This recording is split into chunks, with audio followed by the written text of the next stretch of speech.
Selamat malam. Perkenalkan, nama saya Nela Sylvia Pasaribu dengan NIM 1201303 dari Politeknik Elektro Angkatan 2020. Ya, di sini saya akan menjelaskan tentang kamus pada pertemuan minggu ke-6. Untuk yang pertama adalah ada homogeneity. Homogeneity adalah perubahan amplitudo pada masukan yang menghasilkan amplitudo yang identik pada keluaran. Apabila Xn menghasilkan Yn, maka Kxn sama dengan menghasilkan Kyn di mana K merupakan konstanta. Untuk gambar dari homogeneity dapat kita lihat di sini. Untuk yang kedua ada modulasi. Modulasi sendiri adalah proses penumpangan sinyal informasi terhadap sinyal pembawa.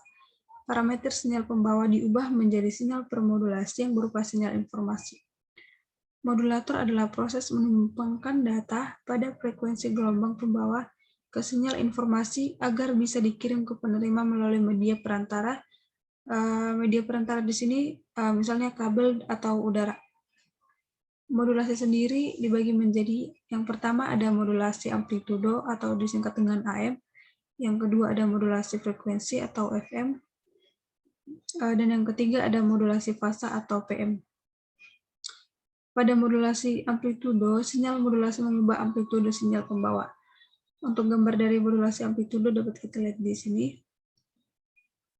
Dan untuk pada modulasi frekuensi, sinyal modulasi mengubah frekuensi menjadi sinyal pembawa. Besarnya frekuensi sinyal pembawa akan berbanding lurus dengan amplitudo sinyal modulasi.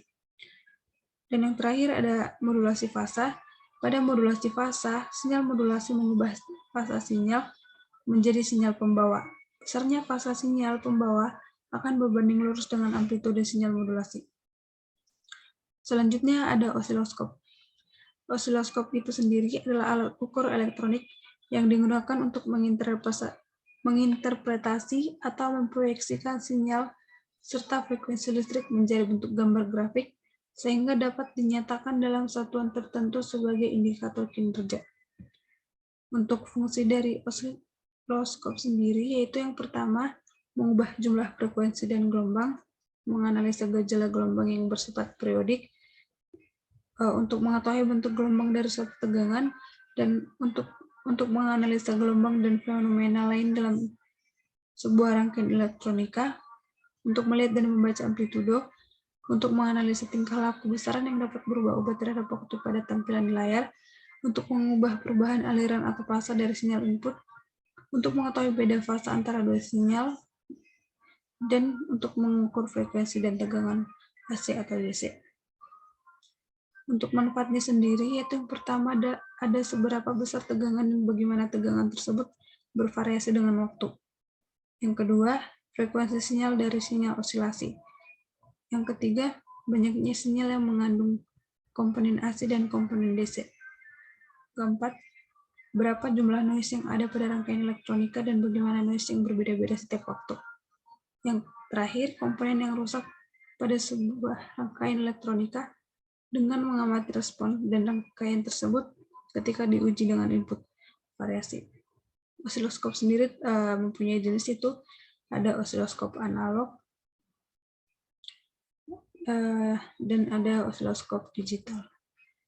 Osiloskop analog adalah osiloskop yang memanfaatkan tegangan yang diukur untuk menggerakkan berkas elektron dalam tabung CRT sesuai dengan bentuk gambar yang diukur. Sedangkan osiloskop digital adalah mencuplik bentuk gelombang yang diukur dengan menggunakan ADC atau analog to digital converter untuk mengubah besaran tegangan yang dicuplik tadi menjadi sebuah digital. Selanjutnya ada tegangan. Tegangan listrik adalah jumlah energi yang dibutuhkan untuk memindahkan unit muatan listrik dari suatu tempat ke tempat lainnya. Tegangan listrik yang dinyatakan dengan satuan volt sering disebut juga dengan beda potensial listrik, karena pada dasarnya tegangan listrik adalah ukuran perbedaan potensial antara dua titik dalam rangkaian listrik. Dan yang terakhir ada amplifier. Amplifier adalah rangkaian komponen elektronika yang dipakai untuk menguatkan daya dan atau tenaga secara umum. Dalam bidang audio, Amplifier akan menguatkan sinyal suara berbentuk analog dari sumber suara, yaitu memperkuat sinyal arus I dan tegangan atau V. Listrik berbentuk sinyal AC dari inputnya menjadi arus listrik AC dan tegangan yang lebih besar akan menjadi lebih besar di bagian outputnya. Untuk fungsi amplifier sendiri, yaitu yang pertama adalah untuk menguatkan suara, untuk mengatur karakteristik suara, dan untuk menyesuaikan suara output. Jenis-jenis amplifier yaitu ada power amplifier atau OTL, ada power amplifier atau OT, ada power amplifier BTL, ada power amplifier OCL.